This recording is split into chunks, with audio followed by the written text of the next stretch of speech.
Hello students, कैसे हैं आप लोग। आई होप सब लोग अच्छे से होंगे। I am doctor Vijender Singh. Welcome to my YouTube channel. आज हम रिव्यू करने जा रहे हैं मैथमेटिक्स 2 नवंबर 2022 का पेपर, मतलब एक्स का पेपर, बैक का पेपर। तो ये पेपर भी स्टूडेंट ने माना कि अलग टाइप का आया था, टफ आया था। देखते हैं किस टाइप से टफ आया।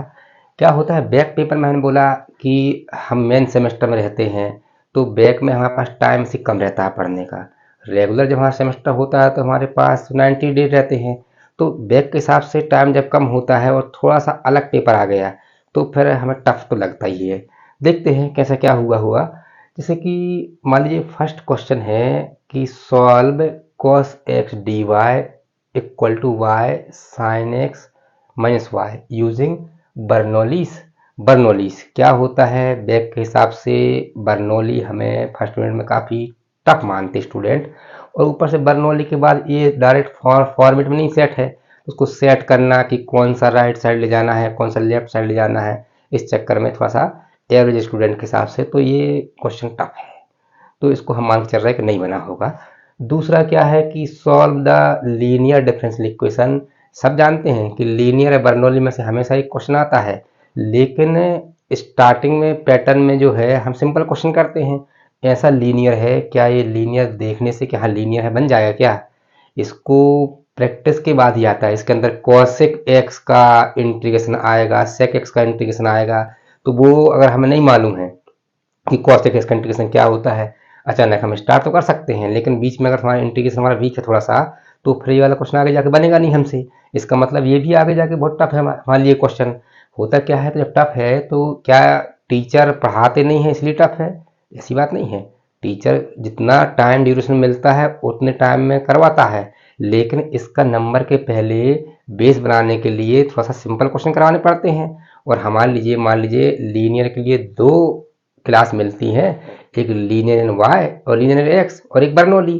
तो 3 क्लास के अंदर ही करवाना है, उसके लिए इस टाइप क्वेश्चन नहीं करवा पाते। तो कहीं ना कहीं हमें बहुत सारे क्वेश्चन नेट से, यूट्यूब से कहीं ना कहीं देख के हमको कवर करने पड़ते हैं क्वेश्चन।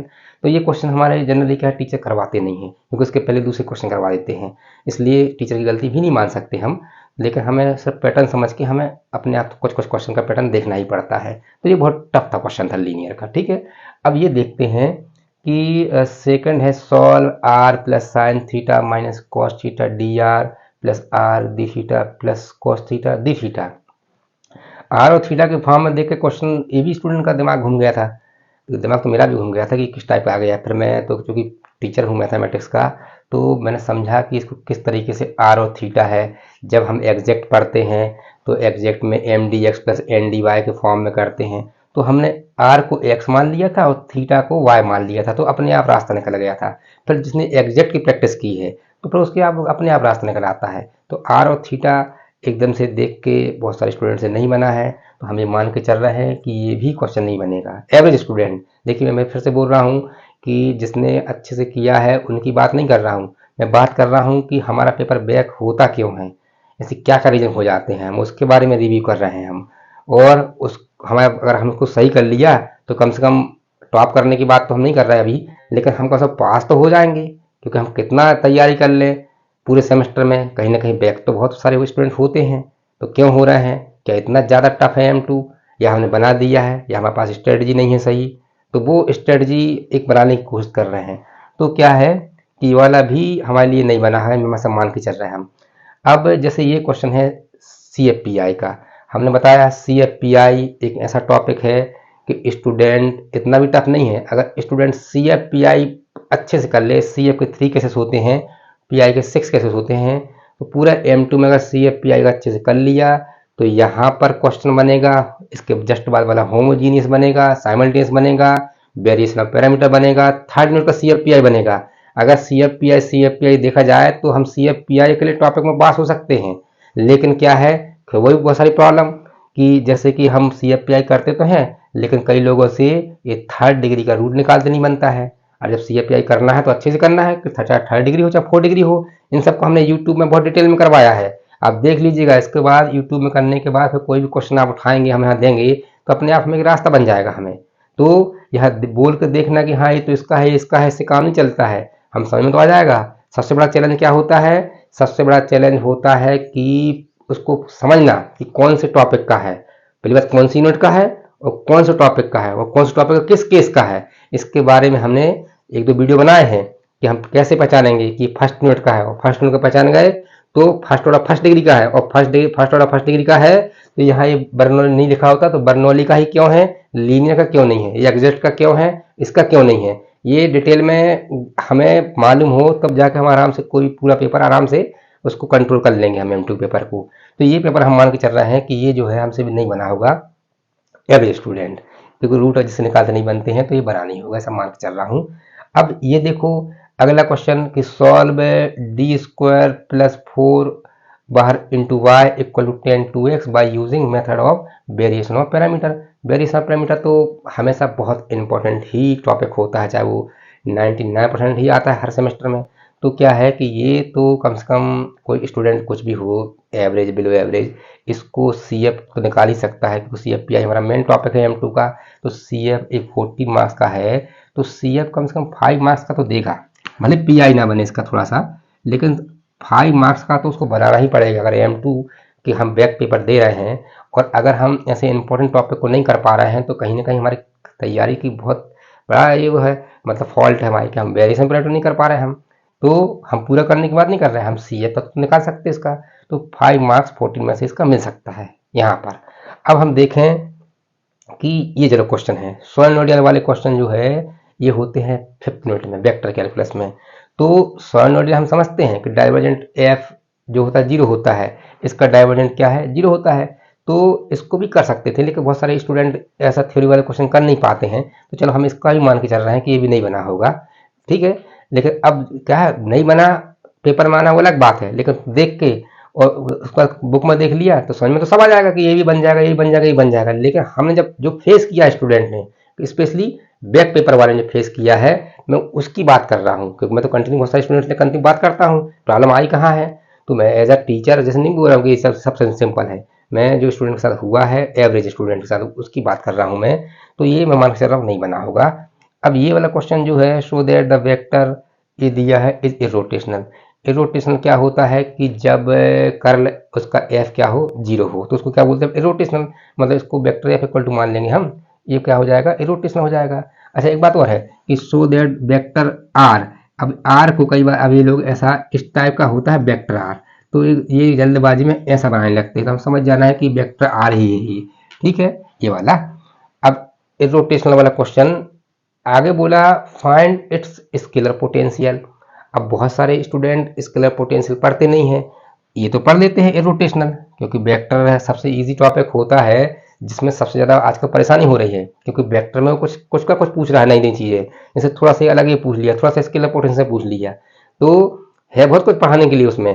तो लेकिन क्या है और इरोटेशन तो उसका बहुत सिंपल टॉपिक है, कॉमन टॉपिक है।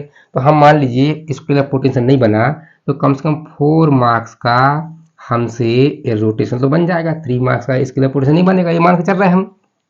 अब क्या है कि जैसे ये आते हैं verify Green's theorem, Green's theorem हमारे सिलेबस में था, ये भी 5th यूनिट का है, लेकिन ये फर्स्ट टाइम आया है ग्रीन्स थ्योरम। तो स्टूडेंट के लिए इतनी लेंथ यूनिट होती है वेक्टर कैलकुलस कि ग्रीन्स थ्योरम पर तो मैक्सिमम स्टूडेंट 99% कभी पहुंच ही नहीं पाते कभी भी, लेकिन ये फर्स्ट टाइम आने के बाद फिर आप स्टूडेंट इसको देखेंगे आप हाँ ग्रीन्स थ्योरम आ रहा है, तो उस समय के हिसाब से तो बहुत रेयर कि 10,000 स्टूडेंट अगर बैक हुए होंगे तो 1 या 2 स्टूडेंट ने ही किया होगा इसको, तो हम ये मान के चल रहे हैं कि ये नहीं बनेगा। अब ये देखो so that f of z equal to z into z, इसका जो कॉन्जुगेट है z bar is differentiable but not analytic at origin. हम एनालिटिक तो समझते हैं, ये डिफरेंशिएबल के बारे में हम कभी करते नहीं हैं। तो एनालिटिक क्या होता है कि which satisfy CR condition, CR condition मतलब del u by del x equal to del b by del y और del u by del y equal to minus del by del x, ये हमने समझाया है, इसके बाद डिटेल में हम क्वेश्चन समझाया हमने कैसे क्या करना है इसको। तो ये मान के चल रहे हैं कि ये डिफरेंशिएबल तो हमारे प्रैक्टिस में नहीं है बहुत ईजी, लेकिन चूंकि कभी आया नहीं है तो हमने कभी देखा नहीं है, लेकिन एनालिटिक तो देखा है हमने, तो ये एनालिटिक है ही नहीं है तो कर सकते हैं। तो कम से कम ये 3 मार्क्स का तो कोई भी स्टूडेंट कर लेगा जिसने यूनिट 3rd टच की है, तो ये उसके हिसाब से कर लेगा। अब ये क्या है कि show that u equal to e की power minus 2x sine y is harmonic. ये भी यूनिट 4 का है, किसका, कॉम्प्लेक्स फंक्शन का। कॉम्प्लेक्स फंक्शन का ये बहुत ज़्यादा इंपॉर्टेंट क्वेश्चन है। वो अलग बात है कि ये बहुत लेंदी है, ये 14 मार्क्स की लाइव क्वेश्चन है। अभी इसके थोड़ी देर में समझेंगे कैसे किया है। तो एक दो बार जो आया है क्वेश्चन, ये 14 मार्क्स का ही आया है। क्यों? क्योंकि अकेला हार्मोनिक नहीं है, इसका हार्मोनिक कॉन्जुगेट भी निकालने के लिए बोला इसने। तो ये 14 मार्क्स का है क्वेश्चन, लेकिन दे दिया 7 मार्क्स का, कोई बात नहीं, क्योंकि जितना बड़ा ये है उससे डबल बड़ा ये है, ये वाला क्वेश्चन। देखिए बहुत इंपॉर्टेंट, कॉम्प्लेक्स का एक बहुत इंपॉर्टेंट क्वेश्चन में से एक है। तो ये हम मान के चलते हैं कि चलो नहीं बना होगा। क्यों नहीं बना होगा? हाँ, मालूम होने के बाद कि इंपॉर्टेंट है। कई बार स्टूडेंट बैक के हिसाब से इतना पार्शियल डिफ्रेंसिएशन इतना नहीं कर पाते हैं, इसलिए हम मान के चल रहे हैं ये भी नहीं बना होगा। अब हम बात करते हैं बाय रेसिड्यू थ्योरम की, कि रेसिड्यू थ्योरम एवेल्युएट, ये ऐसा सा बना दिया है, इसका मतलब सर्कुलेशन वाला है, मतलब बाउंडेड कर्व है। तो बाउंडेड नहीं तो इंटीग्रेशन ऐसा भी कर सकते थे, ऐसा कर दिया मतलब बाउंडेड है, तो इससे घबराना नहीं है कि आप क्या बना दिए ये। और ten Z upon Z square minus 1 D Z. अब ये किसका है? पोलर रेसिड्यू का है। अलग से टेन जेड टाइप का दिख रहा है, लेकिन जनरली कोई 4th यूनिट पढ़ता है तो पोलर रेसिड्यू क्वेश्चन करता है। टेन जेड से थोड़ा सा घुमा रहा है अचानक कि टेन जेड आ गया। जनरली क्या होता है, ऊपर फंक्शन ऑफ जेड के फॉर्म में आता है, लेकिन टेन साइन के फॉर्म में नहीं आया अभी तक क्वेश्चन। तो ये तो हम कर सकते थे ये वाला क्वेश्चन। तो हमें मान के चल रहे हैं कि ये वाला क्वेश्चन कम से कम 7 मार्क्स का नहीं तो कम से कम कितने मार्क्स का, 5 मार्क्स का तो हम कर ही सकते इस क्वेश्चन को, कुछ लास्ट में छूट गया अगर तो। और ये कॉसी इंटीग्रल फार्मूला या कॉसी इंटीग्रल थ्योरम, ये तो हर साल आ रहा है आजकल। ये भी अपने आप में बहुत इंपॉर्टेंट टॉपिक में से एक है। वो बात अलग है कभी कई बार नहीं आ पाया, लेकिन अभी तो रेगुलर 10-15 सालों में से ऐसा रेयर हुआ है कि नहीं आया है ये। तो ये वाला क्वेश्चन तो जो है ये तो बड़ा इंपॉर्टेंट क्वेश्चन में से एक था। इस टाइप का क्वेश्चन इंपॉर्टेंट नहीं है, ये कॉसी इंटीग्रल थ्योरम इंपॉर्टेंट है। तो ऐसे क्वेश्चन तो हमें बनाना ही पड़ेंगे। ये सिंपल है, 3-4 टाइप के पैटर्न में है, सिंपल है, तो 7 मार्क्स का हम इसको कर सकते हैं। अब ये जो है 3rd यूनिट का है। 3rd यूनिट मतलब नॉन लीनियर का।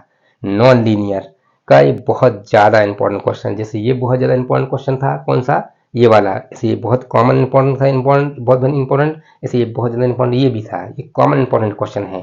ठीक है, तो ये क्या होता है कि बहुत सारे टीचर ऐसा बोल देते हैं, क्योंकि इसके भी अपने आप में 4 केस होते हैं और स्टूडेंट समझ नहीं पाते कि फर्स्ट कब है, सेकंड कब है, थर्ड कब है, फोर्थ कब है। और जब अचानक जब चारों केस नहीं होते हैं तब उसको हमें रिड्यूस करना पड़ता है।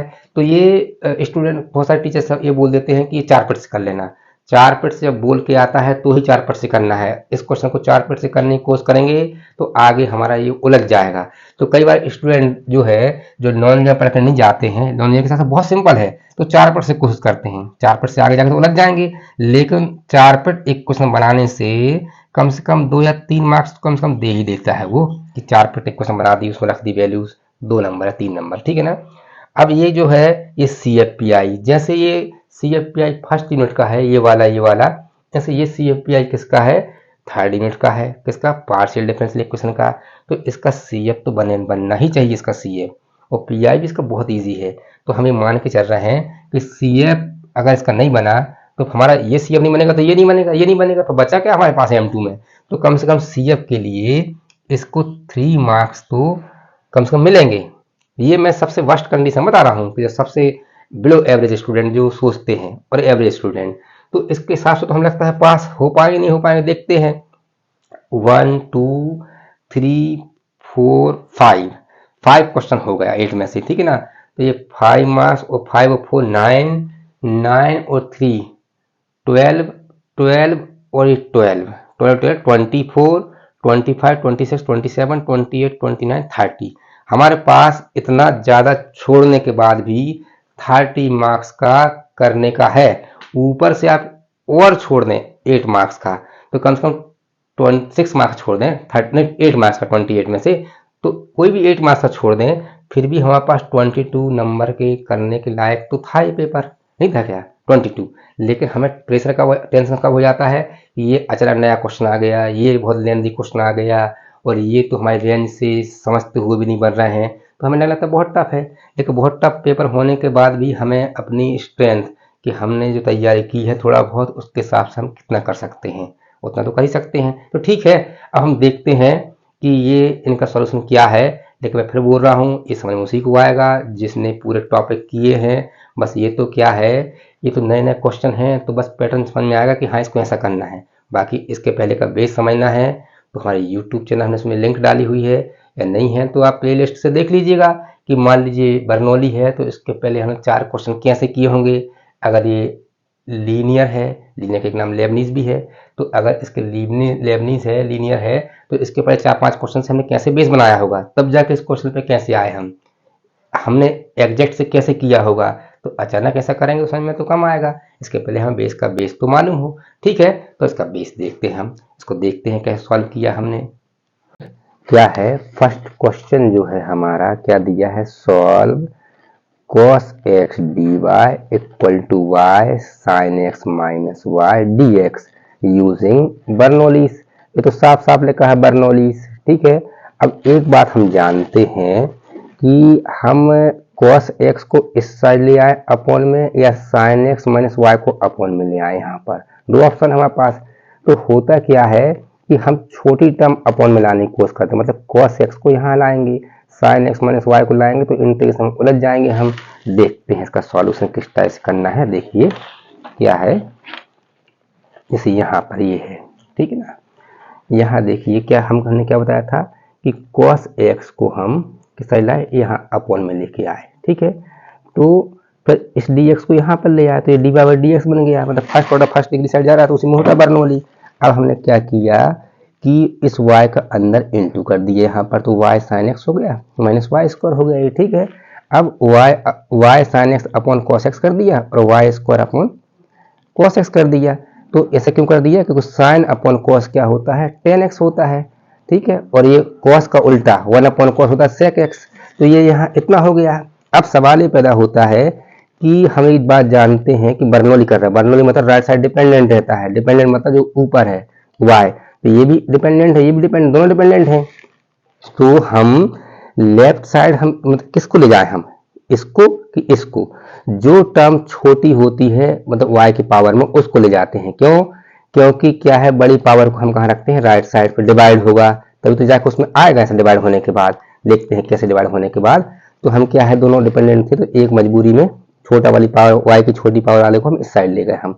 अब देखो इसी को मैं जो बोल रहा था कि बड़ी पावर यहाँ रखने से क्या हो जाएगा कि d डिवाइड हमने कैसे किया, y स्क्वायर से, तो कितना आ जाएगा ये 1 अपॉन वाई स्क्वायर, यहाँ एक वाई स्क्वायर कैंसिल, तो 1 अपॉन वाई tan x यहाँ से हट गया, जो हम डिपेंडेंट चाहते थे हट जाए यहाँ से हट गया।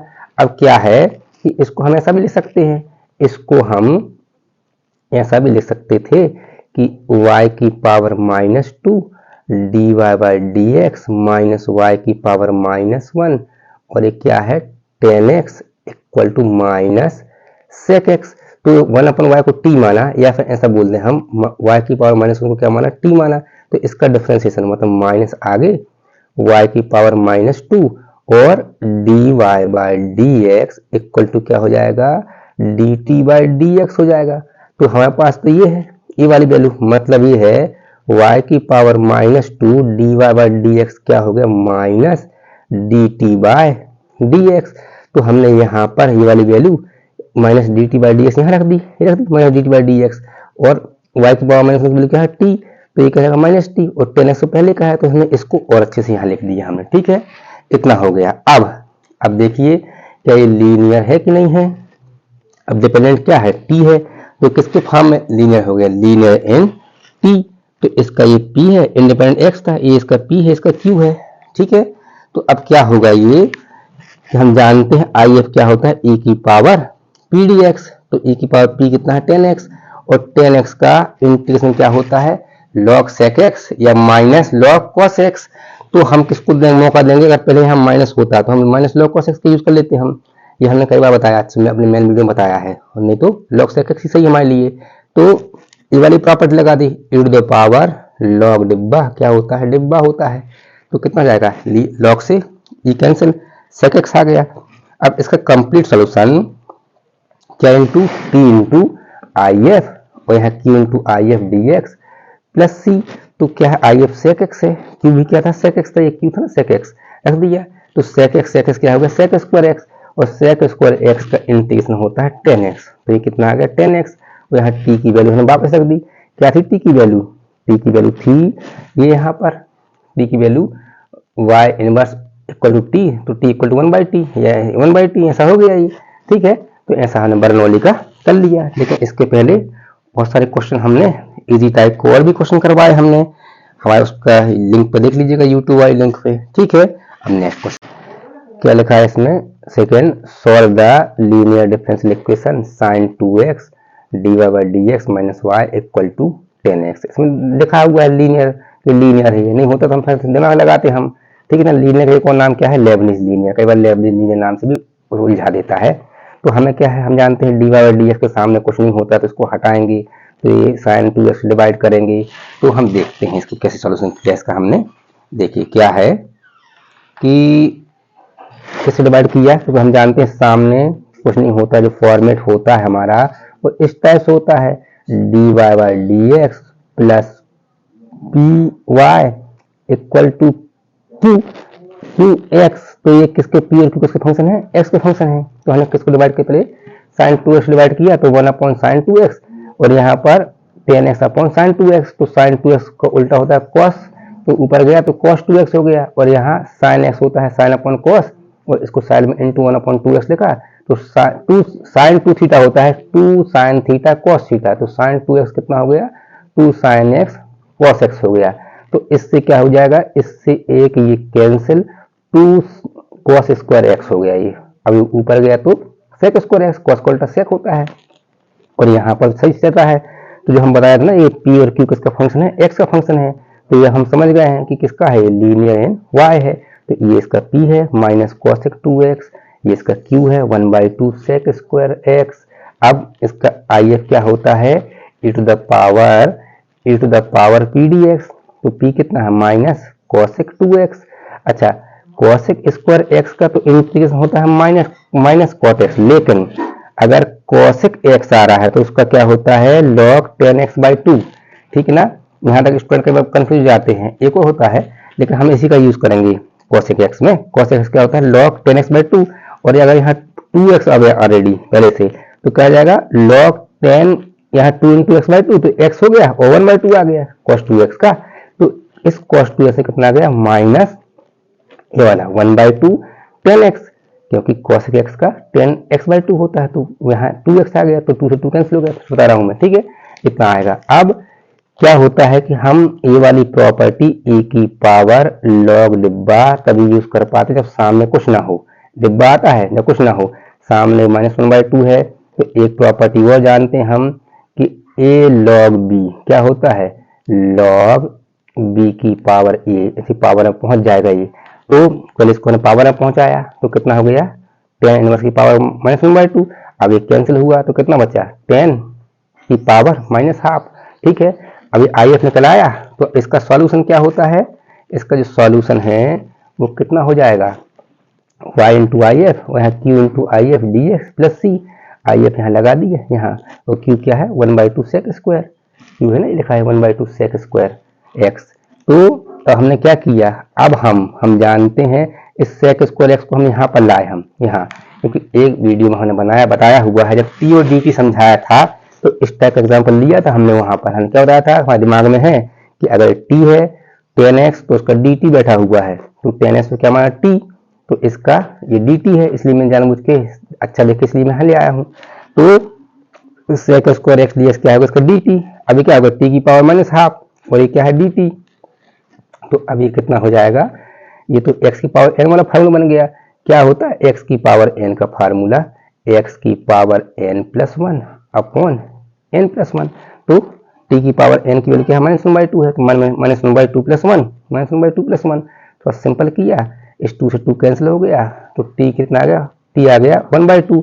अब t की वैल्यू को हमने वापस कर दिया, तो क्या हो जाएगा, t क्या है 10x की पावर 1/2 प्लस c, और यहाँ पर तो वो जो y चलता था वो कर दिया हमने। ठीक है, तो उसको ऐसा करना है। तो अब हम सेकंड का ए वाला क्वेश्चन देखते हैं। ये क्या दिया है, solve r + sin θ - cos θ dr plus r sin θ plus cos θ dθ 0 = 0।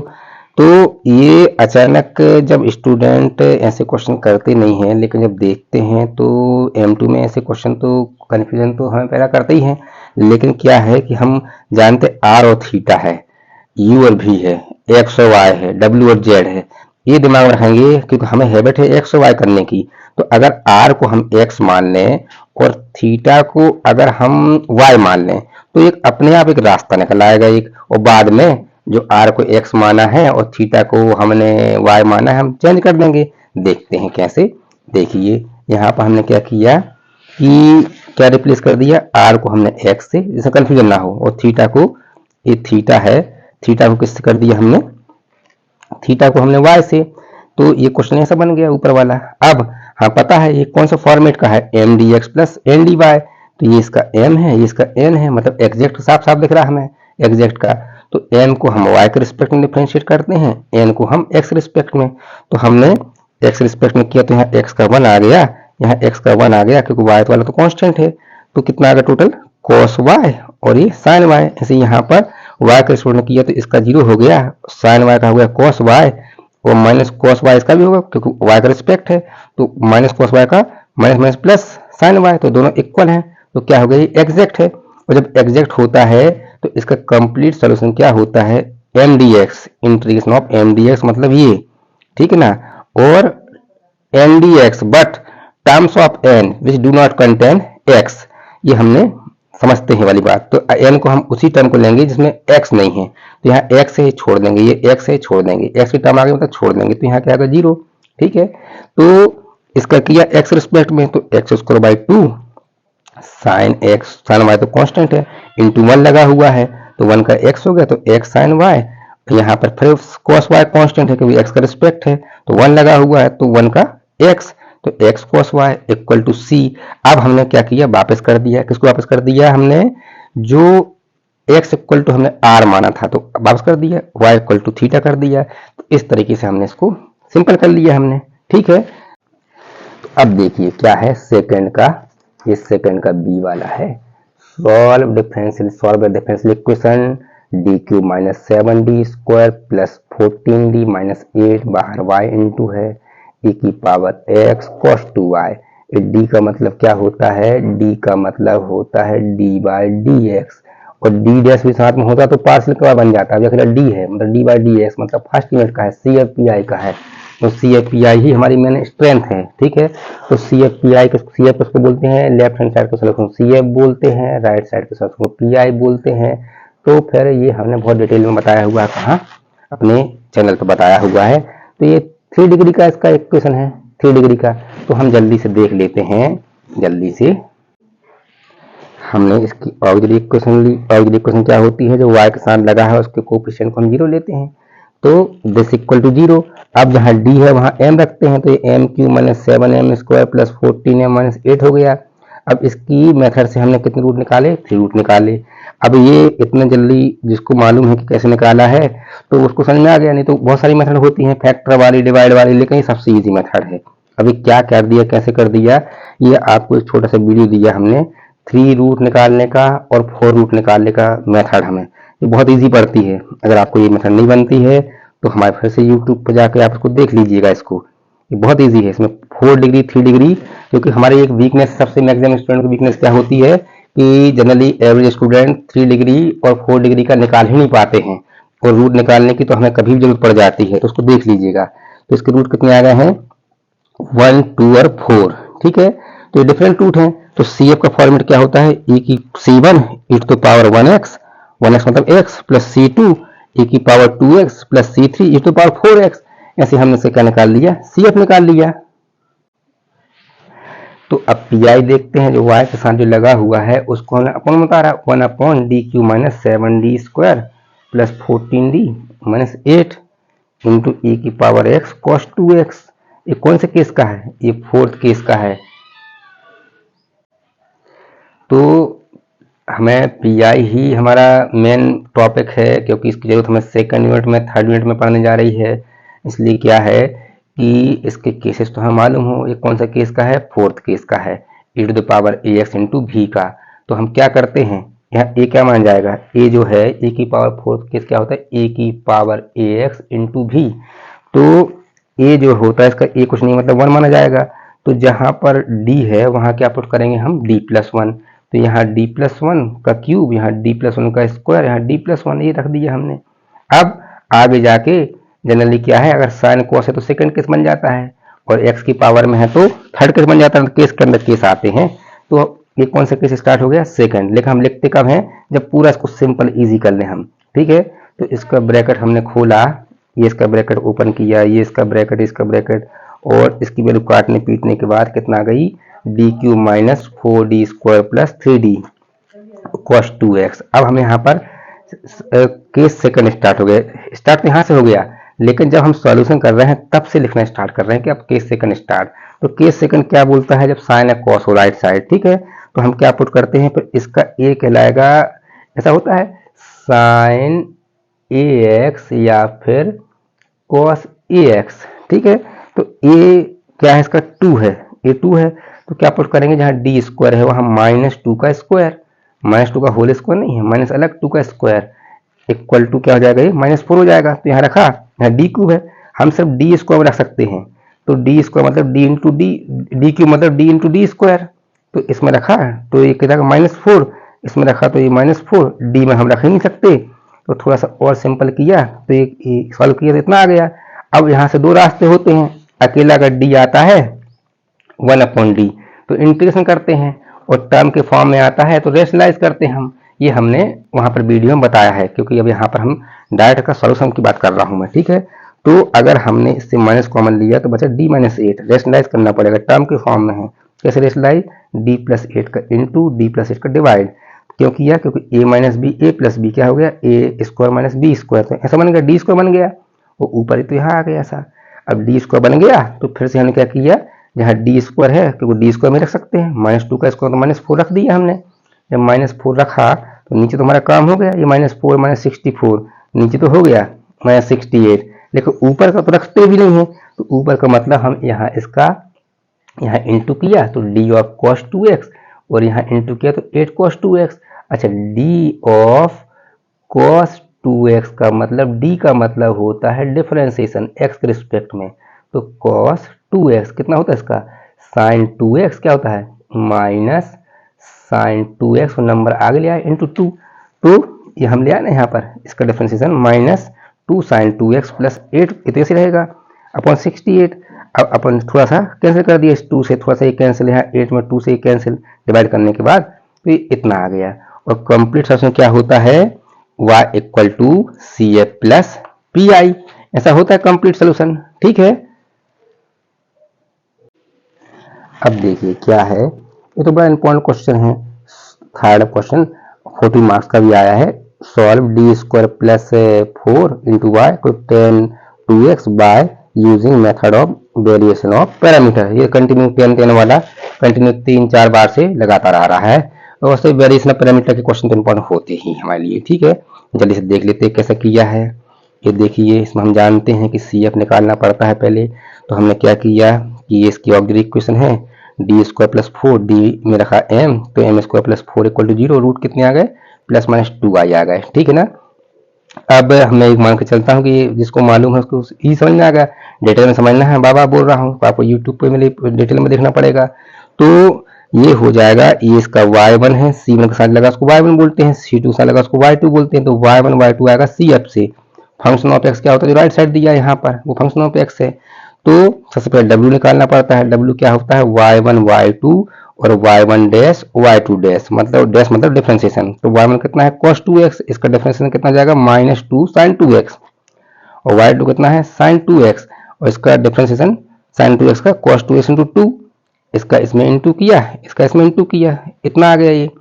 तो एक 2 कॉमन लिया तो sin square theta plus cos square theta का फॉर्म बना दिया, तो sin square theta plus cos square theta क्या होता है, 1 होता है, तो ऐसे ही sin square 2x plus cos square 2x क्या हो जाएगा, 1 हो जाएगा, तो 2 इंटू 1 मतलब 2 आ गया, w2 आ गया। अब PI, ये PI का फार्मूला है, -y1 integration y2 upon w f of x dx। देखो इसको बहुत सारी मेथड होती हैं, 2-3 मेथड होती हैं वेरिएशन ऑफ पैरामीटर की, लेकिन ये सबसे इजी यही पड़ती है। अगर कोई इसको समझ गया तो कोई बिल्कुल लेंदी नहीं है, ये सिंपल है, 40 मार्क्स के हिसाब से बहुत सही मेथड है ये।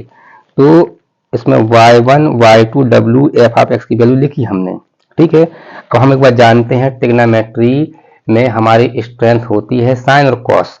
तो हमें यहाँ जाने के बाद हम सोचने लगते हैं करें क्या, रख तो दिया हमने। तो हमें एक रास्ता मिलेगा कि साइन कॉस डिस्टर्ब नहीं कर रहा, हमें डिस्टर्ब क्या कर रहा है, टेन। तो टेन क्या होता है, साइन अपॉन कॉस। टेन होता है साइन अपॉन कॉस, तो अपने आप रास्ता बनेगा। तो यहाँ पर कॉस से कॉस कैंसिल, यहाँ बचा साइन 2x। साइन 2 से कितना होता है, minus cos 2x upon 2, integration में अपॉन में आता नंबर, इंटीग्रेशन जो साइन होता है माइनस के फॉर्म में होता है। चलिए यहाँ तो हो गया काम हमारा। अब इस साइड देख लेते हैं, ये हो गया साइन स्क्वायर 2x, ठीक है। अब इसका इंटीग्रेशन तो है नहीं, लेकिन अब भी हमने क्या किया था कि sine square 2x plus cos square 2x क्या होता है, 1 होता है। तो इसका मतलब इसको क्या ले सकते हैं हम, 1 माइनस कॉस स्क्वायर 2x कितना हो जाएगा, साइन स्क्वायर 2x हो जाएगा। क्यों किया, क्योंकि हम इसको डिवाइड करेंगे, ऐसा डिवाइड किया हमने, तो इससे एक फायदा मिल गया हमें कि 1 अपॉन कॉस 2x हो गया और cos square 2x upon cos 2x हो गया। तो एक कॉस से एक कैंसिल थोड़ा सा, तो यहाँ बचेगा कॉस 2x और ये ऊपर गया तो सेक 2x, क्योंकि सेक 2x का हमें फार्मूला मालूम है। क्या होता है फार्मूला, ये होता ना log sec 2x plus ten 2x by 2 होता है, किसका, sec 2x का, क्योंकि sec x क्या होता है log sec x plus ten x. तो नंबर आ गया तो 1/2 हो जाएगा। तो अब इस माइनस 1/2 cos x का इसमें इंटू किया तो इतना आ गया, और इसका इसमें इंटू किया तो इतना आ गया। अब ये दोनों कैंसिल हो गए, ये दोनों क्या हो गए हमारे, इससे ये हो गया कैंसिल आउट। तो ये क्या हो गया हमारा, यहाँ से लेके यहाँ तक, ये यहाँ से लेके यहाँ तक हमारा क्या हो गया, ये पीआई हो गया, ठीक है, इतना। तो कंप्लीट में क्या होता है, y equal to c f plus p i होता है, ठीक है, इतना हो जाएगा। तो अब देखते हैं क्या है फोर्थ का ए वाला क्वेश्चन, कि शो दैट वेक्टर आर, आजकल वेक्टर एरो जैसा नहीं लगा के बार जैसा लगाने लगे, vector r upon r cube is solenoidal. Solenoidal क्या होता है कि ये जो वेक्टर है इसका डाइवर्जेंस क्या आ जाए, 0 आ जाए। तो देखते हैं यहाँ पर क्या हो जाएगा कि हम जानते हैं वी नो दैट ये vector r upon r cube is solenoidal if ये डाइवर्जेंस, इसका डाइवर्जेंस लें तो क्या 0 आ जाए। तो आर ऊपर पहुंच गया, तो हम एक फार्मूला जानते हैं divergence five into vector A, उसी की हेल्प से ही हम जितने डाइवर्जेंस के क्वेश्चन है प्रूफ वाले हम करते हैं। ये हमने बहुत सारे क्वेश्चन किए हैं, कम से कम 10 to 12 क्वेश्चन हमने इसी फार्मूले से किए हैं। तो ये क्या हो जाएगा, फार्मूला क्या होता है, ऐसा होता है, ये फाइव है मतलब स्केलर, ये वेक्टर है। तो r to the power -3 divergent vector r plus vector r और ग्रेडियंट आर की पावर -3। तो यहाँ डाइवर्जेंस वेक्टर आर होता है 3 और ग्रेडियंट आर की पावर -3 होता है -3 आर की पावर -4, इसका differentiation vector r upon r. ये लिंक पर जाकर देख लीजिएगा डिटेल में कि ये वैल्यू 3 कैसी होती है, ये ऐसे कैसे आ गया। अब वेक्टर आर यहाँ आ गया तो आर डॉट आर, दो वेक्टर बीच में डॉट प्रोडक्ट होता है, r dot r vector r dot vector r होता है आर स्क्वायर। यहाँ मल्टीप्लाई हुआ, इसमें बेस सेम है तो आर की पावर -5 प्लस 2 हो गया -3। तो ये यहाँ पर 3 आर की पावर -3 आर की पावर -3 होगा 0। तो हमने क्या लिख दिया कि hence vector r upon r cube is solenoidal, ऐसा हो जाएगा ये, ठीक है। अब नेक्स्ट क्वेश्चन देखते हैं क्या बोला इसमें कि show that the vector x square minus y z i plus y square minus z x j plus z square minus x y k is irrotational. Irrotational तो हम मालूम है, कर्ल एफ निकालना पड़ता है, इसको एफ मान लें तो कर्ल एफ 0। इसमें एक और बात पूछी है, find its scalar potential. Scalar potential या वेलोसिटी पोटेंशियल कैसे निकालते हैं थोड़ी देर में देखते हैं। तो जल्दी से देखिए कि हमने इसको क्या मान लिया, हमने इसको ये मान लिया कि ये वेक्टर एफ है। कौन सा क्वेश्चन दिया, मतलब आई जे क्या होता है, वेक्टर तो है, वेक्टर एफ। हम जानते हैं कि वेक्टर इरोटेशनल होता है अगर कर्ल क्या हो, उसका कर्ल जो है 0 है। तो कर्ल एफ कैसे निकालते हैं, डेल क्रॉस एफ, और डेल क्रॉस एफ को हम कैसे सॉल्व करते हैं, आई जे के, और यहाँ डेल बाय डेल एक्स पर del by del y fix होता है। ये आई का नंबर है, ये जे का, ये के का, ये वाई नंबर यहाँ लगा दीजिए। अब डिटरमिनेंट जैसे सॉल्व करते हैं वैसे हमने सॉल्व कर दिया डिटरमिनेंट को। ये डिटरमिनेंट को सॉल्व किया तो ये देखिए क्या आ रहा है, ये 0 आ रहा है, 0 0 दिस इक्वल टू 0, मतलब कर्ल एफ क्या हो गया, इसका 0 हो गया। तो हमने क्या लिख दिया, कर्ल एफ जब 0 आ गया तो हमने क्या लिख दिया कि hence vector F is irrotational, ठीक है। अब स्केलर पोटेंशियल निकालने का फार्मूला क्या होता है, d phi equal to vector f, vector मतलब क्वेश्चन में दिया डी आर क्या होता है, d x i plus d y j plus d z k, और ये वेक्टर एफ है। तो डॉट प्रोडक्ट में पहले के साथ पहले को लिया तो इतना आ गया, सेकंड के साथ सेकंड को लिया तो इतना आ गया, क्योंकि I dot A one I dot I one होता है, जे डॉट जे वन होता है, के डॉट के वन होता है, इसलिए कर दिया। तो थर्ड के साथ थर्ड को ले लिया डॉट प्रोडक्ट में, ठीक है। अब हमने क्या माना कि जो फाई है इसकी 3 वैल्यू है, एक ये है, एक ये है, एक ये है। अब हमें डी फाई निकाला है, फाई हमें सेम लाना है, ये तरीका होता है ये लेने का। तो होता क्या है कि यहाँ पर हम बताया हमने डायरेक्ट पार्शियल इंटीग्रेशन, फिर अब वो वहां पर ही लिंक में समझ में आएगा। यहाँ देखिए, यहाँ इसको हमने इंटीग्रेट किया क्या निकालने के लिए, फाई। तो यहाँ 1 है तो 1 का फाई के रिस्पेक्ट में फाई जाएगा, लेकिन यहाँ एक्स का रिस्पेक्ट है तो एक्स क्यूब बाई 3 आ गया। यहाँ पर वाई जेड तो कांस्टेंट है तो क्या जाएगा, 1 है तो वाई जेड एक्स, मतलब एक्स वाई जेड आ गया ये। और यहाँ पर एक्स का रिस्पेक्ट है इसलिए सी नहीं मान के हम पार्शियल में क्या मानते हैं, फंक्शन ऑफ वाई जेड, क्योंकि वाई जेड क्या है इसका कांस्टेंट, ये तरीका होता है लिखने का। इस तरीके से इसका निकाला वाई का रिस्पेक्ट तो वाई क्यूब बाई 3, यहाँ जेड एक्स कांस्टेंट है तो वाई जाएगा, तो एक्स वाई जेड यहाँ आ गया, ऐसे इसमें आ गया, ठीक है। अब क्या है कि हमें फाई कॉमन लेना है कि क्या है वैल्यू। तो इससे देखिए, इससे एक्स क्यूब बाई 3 है, नहीं है, एक एक बार इससे वाई क्यूब बाई 3, इससे जेड क्यूब बाई 3, और क्या हो जाएगा माइनस एक्स वाई जेड 3 बार है तो एक बार लिख दिया हमने। तो इस तरीके से इसका हम ये इसके लिए पोटेंशियल ऐसे निकालते हैं हम, ठीक है। ऐसा ये फाई हमने कॉमन तीनों में काम कर गया। अब फिफ्थ वाला क्वेश्चन देखते हैं, 14 मार्क्स का है। Verify Green's theorem for integration of curve c, इसको लाइन इंटीग्रल बोलते हैं। 3x square minus 8y² dx plus 4y minus 6xy dy, ठीक है। Where c is the region bounded by x equal to 0, y equal to 0 and x plus y equal to 1, इस type से दिया है। तो हम जानते हैं, हम क्या जानते हैं कि ग्रीन्स थ्योरम का फार्मूला ये होता है, line integration M d x plus N d y, और double integration surface integral del N by del x minus del M by del y d x d y. याद है ना, ये exact की कंडीशन है, ये यहाँ एग्जैक्ट है, ये एग्जैक्ट की कंडीशन है। तो इसका एम क्या माना जाएगा, इसका ये एम है m d x plus N d y, ये मालूम है। अब हम मालूम है कि लाइन इंटीग्रेशन है, ये सरफेस इंटीग्रल है। अब देखिए हम मालूम है, जैसे M1 में करते थे, इसके बारे में डिटेल में बताया है कि जो रीजन है x equal to 0, y equal to 0, x plus 1, x plus y equal to 1, तो ये होता है y इक्वल टू 0, ये x इक्वल टू 0, ये क्या है x plus y equal to 1 वाली लाइन है। कैसे, क्योंकि यहाँ हम मालूम है कि हम कैसे निकालते इसको, कहाँ से गुजरेगी, जब x इक्वल टू 0 है तो y इक्वल टू क्या आ गया इसका 1, ये तो मतलब ये x से 0 कहाँ होता है, y एक्सिस पे, x इक्वल टू 0, तो वहां का कोऑर्डिनेट क्या है 0,1, और जब y 0 है तो x क्या आ गया 1, तो पहले नंबर x का है फिर y का है। तो ये जो लाइन है ना, यहाँ पर 1 0 से निकल रही है और यहाँ पर 0 1 से, तो बन गई लाइन ऐसा। अब क्या है, जब लाइन निकालेंगे हम, लाइन 3 लाइन है इसकी, सरफेस की प्रॉब्लम नहीं हमें लाइन में, तो ये C1 C2 C3 ऐसा मानने वाले हैं, ठीक है। तो हमने जो लाइन है ये C1 MDX plus NDY C1 C2 C3, ये C1 C2 C3। तो हमें देखिए यहाँ ध्यान से कि जब C1 की बात करेंगे तो दो रिस्पेक्ट है लाइन में, हमें देखो रिस्पेक्ट दो हैं, एक dx एक dy, हमें एक रिस्पेक्ट लाना है, मतलब एक ने एक को या तो हम 0 कर देंगे या फिर हम कन्वर्ट कर देंगे, ठीक है। जैसे यहाँ देखिए यहाँ 0 हो जाएगा ये, क्यों, क्योंकि अगर हम C1 की बात करेंगे तो यहाँ तो y कांस्टेंट है, x एक्सिस है ये, तो dy 0, ये रास्ते से हट गया, तो हमने क्या लिखा along the line C1, y क्या है कांस्टेंट, तो y जब कांस्टेंट है तो dy क्या आ गया 0 आ गया। तो इसकी लिमिट किसी निकलेगी, x की, x लिमिट क्या निकलेगी, यहाँ 0 0 है, यहाँ 1 0 है, तो क्या हो जाएगा 0 से 1, x लिमिट क्या है 0 से 1, 0 से 1। तो अब mdx प्लस ndy हमने देखा कि ये कितना हो जाएगा, यहाँ पर dy के चक्कर में 0 हो गया, यहाँ y 0 था हमारा, क्योंकि y 0 है यहाँ पे इस लाइन पे y, तो टोटल कितना आ गया, ये टोटल आ गया 3x स्क्वायर dx, कौन से mdx प्लस ndy की वैल्यू, इसकी पूरी की वैल्यू, ठीक है।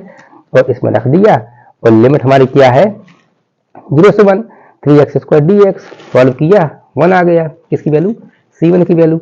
अब हमने थोड़ा सा लेंथ पड़ेगा किसका C2 के लिए। क्यों? क्योंकि यहाँ पर कोई जीरो नहीं हो रहा, हम कन्वर्ट करना पड़ेगा C2 में। इस C2 में ना यहाँ पर ना x1 को जीरो मान सकते ना y1 को, तो हम कन्वर्ट करेंगे। कैसे? हम पता है C2 लाइन क्या है, x plus y equal to 1 है। तो अगर हमने x को y में लाया, मतलब x equal to 1 minus y, तो इसका dx क्या आएगा, माइनस डी वाई। मतलब x जहाँ होगा वहाँ 1 माइनस वाई रखेंगे और dx रखेंगे वहाँ पर माइनस डी वाई। तो फिर वेरी क्या कर रहा है, डी वाई। तो फिर y की लिमिट निकालनी पड़ेगी। तो कैसे निकालेंगे y की लिमिट हम? इससे ये 0 1 है, ये 1 0 है, y मतलब सेकंड वाला पार्ट होता है, तो ये 0 से 1 होगा सेकंड वाला। और इसी क्वेश्चन को अगर हम y के फॉर्म में करते तो दूसरी लिमिट ले लेते हम। ठीक है, तो ये हमने चेंज किया, जहाँ जहाँ x है इसमें वहाँ क्या कर दिया हमने, y रख दिया, यहाँ पर y, यहाँ पर y। फिर इसको हमने सॉल्व किया ऐसा हमने, और इजी किया हमने इसको। लिमिट हमें मालूम है क्या है, सिंपल किया हमने इसको, तो सिंपल किया तो इतना आ गया। ठीक है, अब हमने C2 निकाला, हम मालूम है 0 से 1 लिमिट थी, और इसकी वैल्यू टोटल कितनी आ गई, इतनी आ गई है। y के रिस्पेक्ट में इसका y³ 3, इसका y² 2 और 3 into 1 है तो y। जब सॉल्व किया तो 8/3 आ गया, लिमिट रखी हमने। अब हम किसकी बात करें, C3 मतलब हम इसकी बात कर रहा हूं मैं। ठीक है, तो यहाँ x कांस्टेंट है, क्या है, x 0 है, तो dx से क्या आएगा, 0 आएगा। लिमिट एरो के साथ चलना है, ऊपर वाली लिमिट 0 मान जाएगी, किसकी लिमिट, नहीं ऊपर y की लिमिट। अब x कांस्टेंट है, लेकिन किसकी लिमिट निकालेंगे, y की। तो यहाँ पर y की ऊपर वाली लिमिट की नीचे वाली लिमिट, ऊपर वाली क्या हो जाएगी, y की लिमिट 1 होगी 1 और 1 होगी नीचे वाली 0। ऊपर वाली 1 नीचे वाली 0 होगी, ठीक है ना, नहीं उल्टा हो जाएगा, नीचे वाली एरो के साथ चलना है, नीचे वाली 1 होगी और ऊपर वाली क्या चलेगी, 0 होगी। अभी दिखाते हैं, अभी हम ऐसे क्वेश्चन बहुत सारे किए हैं। तो ये कितना हो जाएगा, जल्दी से देखिए, C2 लिया तो ऊपर वाली क्या हो गई, 0 हो गई, नीचे वाली क्या हो गई, 1 हो गई हमारी। ठीक है, एरो के साथ सर्कुलेशन चल रहे हैं। तो इसको सॉल्व किया हमने ऐसा, हमने m dx plus n dy में रखा, dx तो 0 था और dy में है x 0 था, dy तो 4y dy आ गया, और 0 से 1। ठीक है, y की लिमिट तो कितना हो जाएगा, ये कितना हो जाएगा, ये आ गया -2।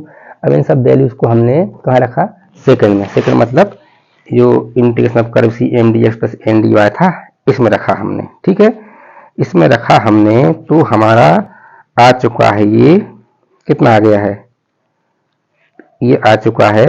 अच्छा, कंफ्यूज मत होइएगा, देखो जहाँ से एरो चालू करते हैं, मतलब ये जो है, ये ऐसा एरो, ये छोटी लिमिट है, ये बड़ी लिमिट है, तो हमने एरो चालू कर दिया तो ये छोटी लिमिट है 1, छोटी लिमिट मतलब नीचे आएगी, ये बड़ी लिमिट है।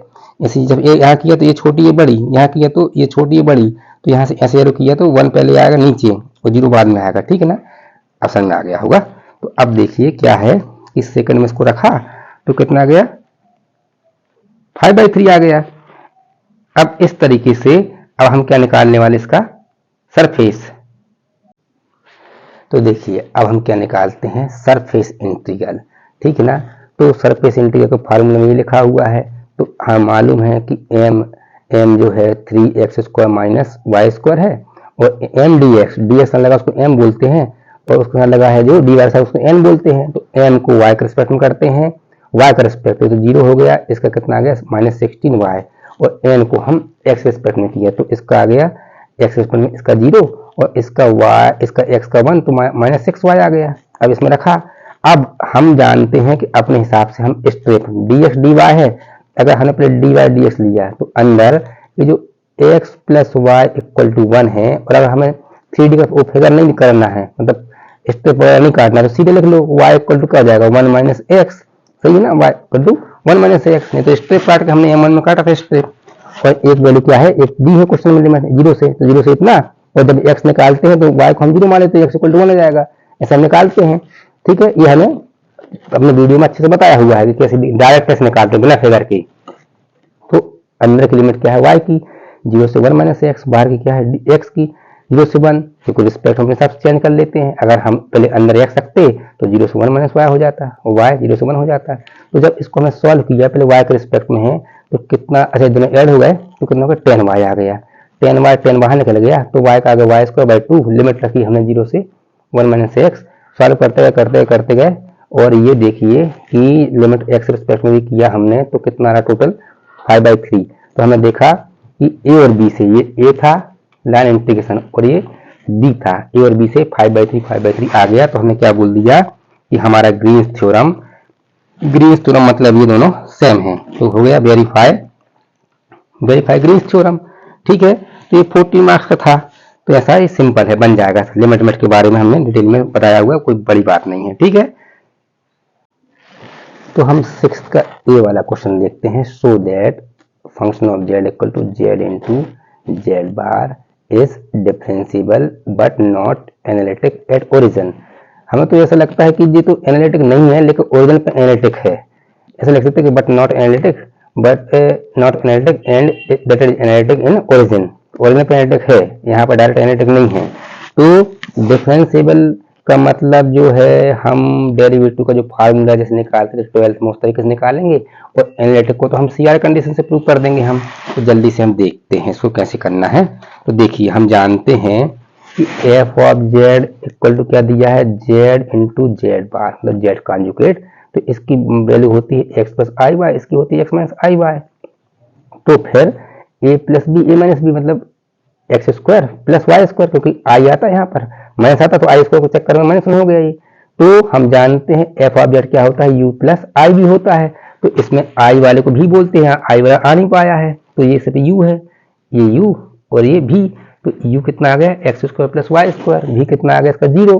तो यू को हमने एक्स रिस्पेक्ट में किया तो 2x आ गया, वाई रिस्पेक्ट किया तो 2y आ गया। ऐसे भी को हमने एक्स रिस्पेक्ट किया तो 0, वाई रिस्पेक्ट किया तो 0 आ गया। तो फर्स्ट और फोर्थ से ये this del u by del x not equal to del u by del y, देखिए।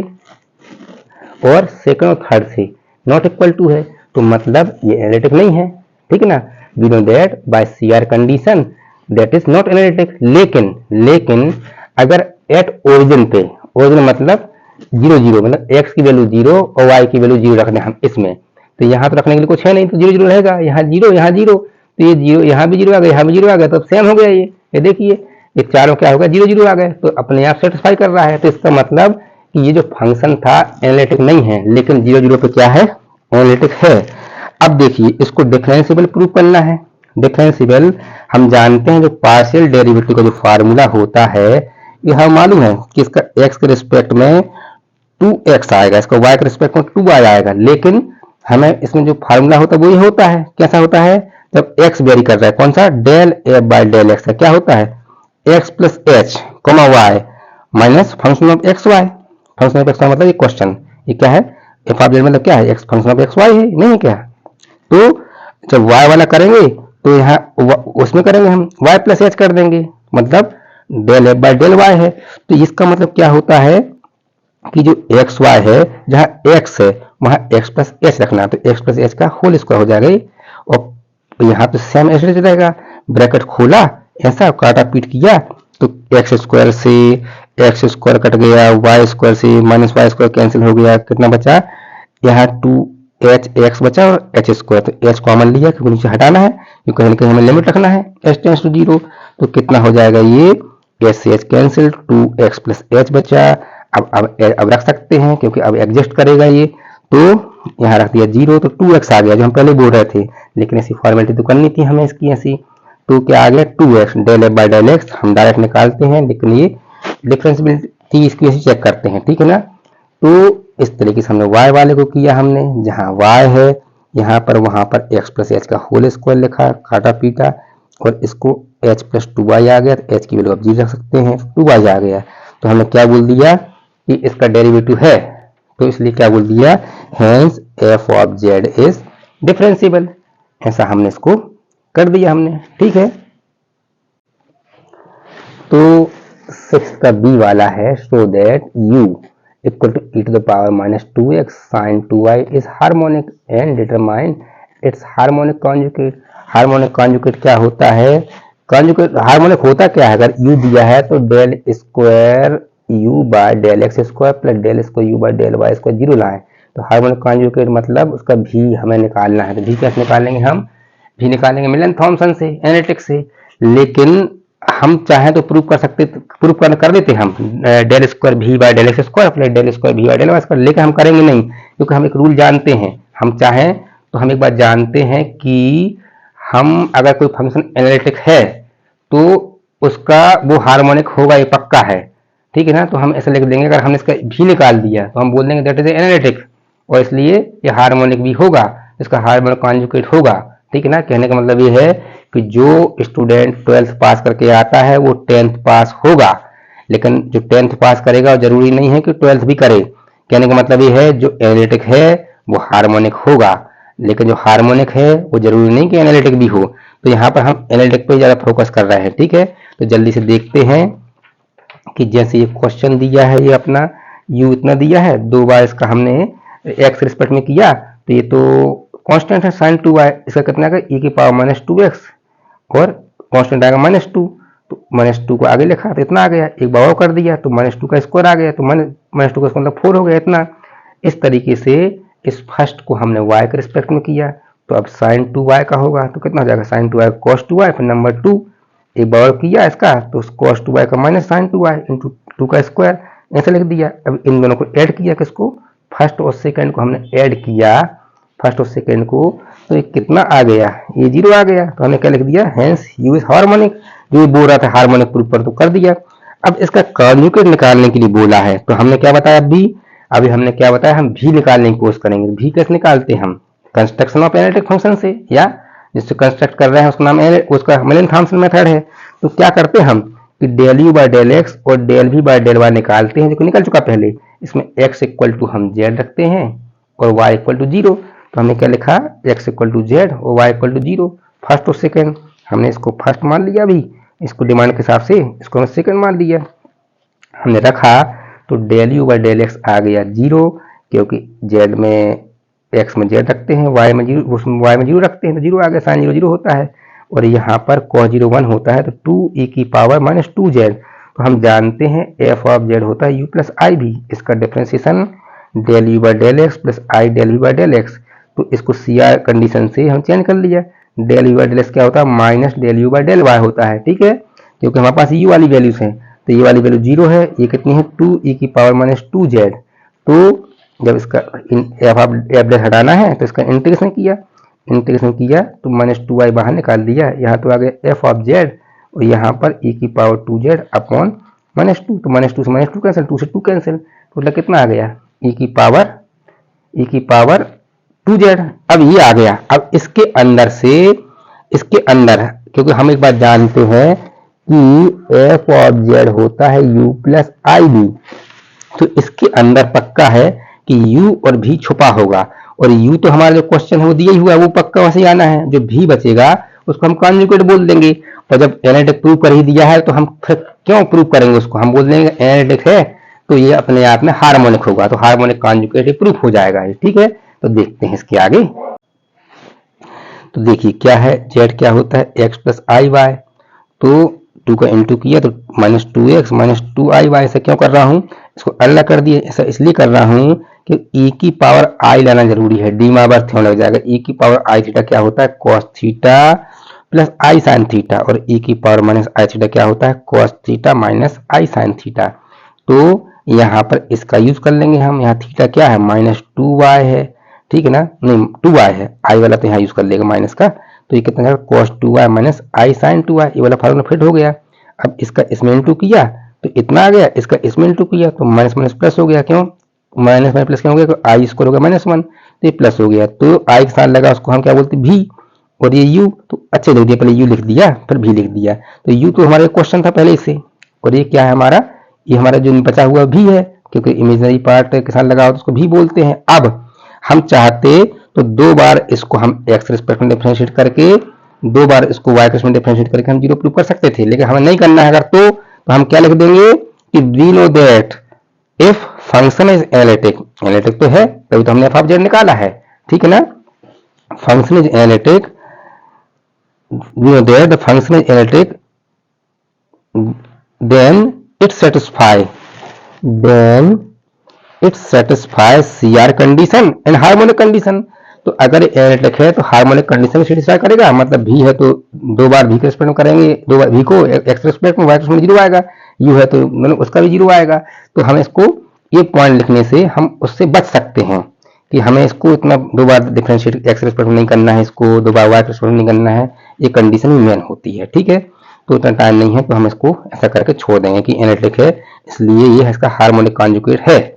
ठीक है, तो देखिए क्या है, by residue theorem evaluate integration of curve c, ऐसे गोला लगा दिया, मतलब बाउंडेड वाला कर्व है, सर्कुलेशन से bounded, ten Z upon Z square minus 1, और यहाँ सी क्या है, जो कर्व जो है सर्कल है, जिसकी रेडियस क्या है चारों तरफ 2 है, मतलब 2 माइनस 2 ऊपर 2 नीचे माइनस 2, मतलब उस रेडियस के अंदर ही नंबर लेंगे हम। तो सिंपल है ये, इसका जो एफ ऑफ जेड है, क्या है एफ ऑफ जेड, ये इसका एफ ऑफ जेड है। तो हम जानते हैं पोल कैसे निकालते हैं, नीचे के इक्वल टू 0, तो z square minus 1 equal to 0, तो इसके दो रूट क्या आ गए प्लस माइनस 1, तो both pole lie inside of the circle, mod of z equal to 2, ये सर्कल होता है, ठीक है ना। तो इस ये 1 है तो इसके अंदर है, क्योंकि चारों तरफ क्या हो जाएगा, यहाँ पर ये 2 है, ये माइनस 2 है, ये 2 है, ये माइनस 2 है, तो इसके अंदर है दोनों, ये माइनस 1 यहाँ है, प्लस 1 यहाँ है। तो हम जब पोल अंदर हो जाते हैं तो हम क्या निकालते हैं, इसका रेसिड्यू। तो ये सिंपल पोल है, तो जब z इक्वल टू 1 पर निकाला तो कैसे निकालते हैं, z minus 1 F of Z, F of Z मतलब ये, तो टेन जेड अपन जेड स्क्वायर माइनस 1 को क्या ले सकते हैं, जेड माइनस 1 जेड प्लस 1, इससे कैंसिल, z इक्वल टू 1 रखा तो टेन 1 अपॉन 2 हो गया, 1 प्लस 1 2, अब टेन 1 की वैल्यू हम नहीं मालूम, तो टेन 1 चलने देते हैं, तो 1/2 टेन 1 आ गया। इस तरीके से हमने माइनस 1 पर निकाल दिया, तो कितना आ गया, ये भी 1/2 टेन 1। अब हम जानते हैं क्वेश्चन में इंटीग्रेशन है, एफ ऑफ जेड है, तो क्या होता है रेसिड्यू थ्योरम से निकालते उसको हम, तो अभी तो हमने एफ ऑफ जेड का यूज किया है, इसका पोल रेसिड्यू में निकाले हैं। अब हम निकालते हैं रेसिड्यू थ्योरम को। तो रेसिड्यू थ्योरम क्या होता है कि integration of curve c f of z d z क्या होता है 2 pi I some of residue, तो एक रेसिड्यू ये है, एक रेसिड्यू ये है, तो ये दोनों 1/2 टेन 1 है, 1/2 टेन 1, तो क्या होगा 2/2 टेन 1 हो गया, 2 से 2 कैंसिल, तो टोटल कितना आ गया 2 पाई आई टेन 1, ऐसा हमने इसको निकाल लिया। अब हम इस 7 का बी वाला क्वेश्चन देखते हैं, यूजिंग कॉसी इंटीग्रल थ्योरम या Cauchy integral formula to evaluate the integral integration of curve c e की power 2z upon z minus 1 का स्क्वायर माइनस ब्रैकेट में z माइनस 1 का square into z minus 3 dz, और इसका जो है ना सर्कल है mod of z equal to 2, इसकी रेडियस क्या है चारों तरफ 2 है, इसलिए जब इसका पोल निकालेंगे हम ये a, तो ये बाहर निकल जाएगा। लेकिन कैसे करते हैं कॉसी इंटीग्रल फार्मूला, इसको हम वो देख लेते हैं, ठीक है। तो कॉसी इंटीग्रल फार्मूला क्या होता है, integration of curve c e की power integration of curve c f of z upon z minus a की पावर n प्लस 1 dz, जब इस फॉर्मेट में होता है तो ये क्या आता है 2 pi i upon factorial n और n time differentiation at point a. तो ये वाला पॉइंट यहाँ रखते हैं, ये वाला पॉइंट कहाँ आता है, यहाँ पर n मतलब यहाँ जो पावर है, पावर अगर मान लो 4 है तो इसको क्या करते हैं 3 + 1, तो ये क्या कहलाता है n। तो एक बात है कि इसमें एक ही फैक्टर आया है, इस क्वेश्चन में 2 फैक्टर हैं, तो हम इसको क्या कर लेते हैं जल्दी से हम देख लेते हैं। देखिए ये जो क्वेश्चन है हमने क्या किया, 2 पार्ट में किया। एक बार हम इसको ऊपर ले गए तो z माइनस 3 को ऊपर ले गए तो क्या पता z माइनस 1 को स्क्वायर हो गया ये, ठीक है ना। एक बार हम इसको z माइनस 3 को हमने नीचे लिख दिया तो ऊपर कहाँ पहुंच गए ये, क्योंकि एक ही फैक्टर का फॉर्म में होता है ना, तो हमने 2 पार्ट मान लिया हमने उसको, ठीक है। तो हमने देखा है C1 कर्व में a की वैल्यू क्या है, a की वैल्यू 1 है, n क्या है 2 है, तो 1 + 1, तो प्लस 1 के साथ बचा उसको n बोलते हैं, n 1 है, और ऊपर वाले क्या बोलते हैं f ऑफ z, तो f ऑफ z क्या है a की power 2z upon z minus 3। ऐसे इसका a कितना है, a है 3, इसका n क्या है 0 + 1, पावर 1 है तो 0 + 1 मान जाएगा, तो n तो 0 माना जाएगा, तो ये f ऑफ z है। अब क्या है, अब देखिए कि यहाँ a1 है, यहाँ a क्या है 3 है, तो 3 बाहर निकल गया, किससे इस सर्कल से बाहर निकल गया, इसकी रेडियस बाहर निकल जाएगा पोल, तो जब इस पर फार्मूला लगेगा कौन सा quasi integral formula 2 pi i upon factorial, मतलब यहाँ 1 है, इसका फैक्टोरियल 1 है 1 है, और कितनी बार डिफरेंशिएशन एक बार, वो कौन सा पॉइंट a, ये मतलब 1, लेकिन ये 0 क्यों हो गया, क्योंकि 3 बाहर निकल गया, लाई आउटसाइड, तो इसको निकालते हैं। तो f-1 कैसे निकालेंगे हम, f ऑफ z की हेल्प से। अभी f ऑफ z है, इसको एक बार डिफरेंशिएट किया, इसको डिफरेंशिएट किया first function upon second function लगा के, तो इसमें z की वैल्यू 1 रखी, क्योंकि 1 निकालना है, तो जो a1 है वहां z1 रखना पड़ेगा, तो इसको रखा तो कितना आ गया 5/4 e की पावर z। तो इसको कहाँ रखना है, इसको फर्स्ट में रखना है। तो ये हो गया हमारा आंसर, कितना आ गया, -5/2 पाई आई e की पावर 2। ये इसका आंसर हो गया। ठीक है, तो अब हम 8th का ए वाला क्वेश्चन देखते हैं। कौन सा, solve x² p² plus y² q² equal to z²। हाँ, पता है कि जब p और q की पावर 1 नहीं होती है तो उसको हम नॉन लीनियर बोलते हैं। अब नॉन लीनियर के 4 केसेस होते हैं कि जब पहला केस क्या होता है, जब फंक्शन ऑफ पी क्यू से बना हो, दूसरा केस होता है function of p Q Z से बना हो, तीसरा एक साइड एक्स और पी की टर्म हो, दूसरी साइड वाई और क्यू की टर्म हो, मतलब जेड ना हो। ऐसे फोर केसेस होते हैं। लेकिन जब 4 केसेस का नहीं होता है तब उसको बनाना पड़ता है, क्योंकि ये लीनियर तो है, ये लीनियर का बहुत इंपॉर्टेंट क्वेश्चन है। तो जब 4 केसेस का नहीं होता है तो हम क्या करते हैं कि इस साइड का कोई टर्म सिंगल है तो उसको डिवाइड करें जिसमें इजी पड़ जाए। तो जेड इसको डिवाइड किया हमने। अब पी का मतलब क्या होता है, del j by del x, q का मतलब del j by del y. तो इसको अंदर लेके आए, इसको, इस x को और z को, तो इतना बन गया, अंदर लेके आए हम। तो अब हमने इस डेल x बाय x को डेल कैपिटल x मान लिया, डेल y बाय y को डेल कैपिटल y मान लिया, उसको डेल कैपिटल z। बाद में हमने इसका इंटीग्रेशन किया क्योंकि बाद में ये हम वापस करेंगे हम। तो इसकी वैल्यू कितनी हो जाएगी, del z by del x capital में है और इसकी value del z by del y capital में है। तो p² प्लस q²। अब p² प्लस q² मतलब सिंबल है p और q। ठीक है, तो ये कौन से फॉर्म का है, पहले केस के फॉर्म का है। कौन से केस के, function of p q equal to 0। तो इस केस में क्या होता है, जहाँ p होता है वहाँ a रखते हैं हम, और जहाँ q होता है वहाँ b रखते हैं। तो a² प्लस b² और उसके b की वैल्यू निकालते हैं a के फॉर्म में। तो ये आ गई b की वैल्यू। अब इसको सपोज क्या वो हो गया था, कैपिटल हो गया था, तो z equal to ax plus by प्लस c इसका कंप्लीट सोल्यूशन है। तो रख दिया हमने क्या, ये बी की वैल्यू रख दी पहले हमने। अब आंसर थोड़ी हुआ बी, आंसर हम रिटर्न करना पड़ेगा।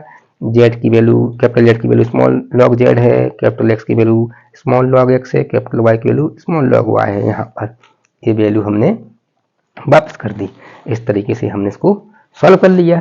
ठीक है, हम देखते हैं 8th का बी वाला, solve d² minus 4d d dash. आजकल 1 जैसा देखने लगा, क्या है, डैश है, और प्लस 4d डैश का स्क्वायर बाहर z equal to cos x minus 2y।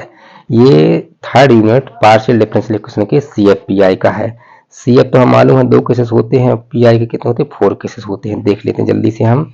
देखिए क्या है कि इसकी ऑक्सिलरी इक्वेशन क्या आ गई, z के साथ लगा उसको इक्वल टू 0।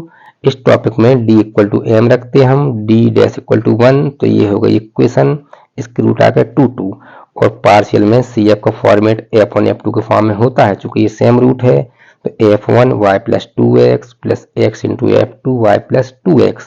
और PI में क्या किया, PI में दिस अपॉन 1 अपॉन इतना लिख दिया, cos x माइनस 2y।